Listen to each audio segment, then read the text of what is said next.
Lorsque les délégués du personnel, le représentant du directeur général de Satram et l'administration publique déconcentrée en charge du travail dans le Gué maritime se retrouvent autour d'une table, les bases d'une collaboration plus étroite ne peuvent que transpirer de ce tête-à-tête. Dans un cadre formel et une atmosphère assidûment constructive, la rencontre était consacrée à l'échange. Il s'agissait essentiellement d'une rencontre en vue d'échanger sur les rôles et missions dévolus aux délégués du personnel au sein d'une entreprise.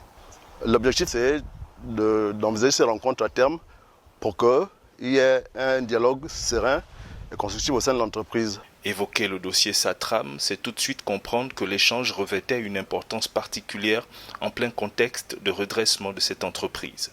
Clarifier les rôles et missions des représentants légaux des agents de Satram en mettant l'accent sur les responsabilités de chacun et de chaque partie s'est avéré nécessaire de l'avis d'un participant à cette rencontre. Dans le cadre des missions et rôles des délégués du personnel, c'était quand même utile.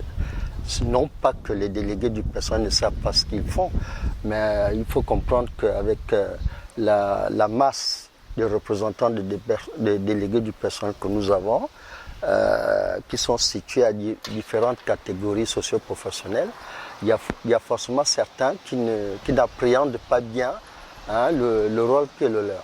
Donc c'est pour cette raison qu'à la longue, avec ce qu'ils auront à poser comme acte ou bien ce qu'on aura à leur dire, qu'ils soient capables de comprendre que effectivement, si on m'a donné telle mission, c'est ça que je dois faire dans le cadre de ce que me rappelle la loi. Alors que Satram s'engage dans une phase cruciale de redressement, 6 mois après la désignation d'un directoire piloté par Olivier Constant Zué, les discussions de ce jour ont permis de mieux comprendre les attentes mutuelles et les démarches nécessaires pour une collaboration.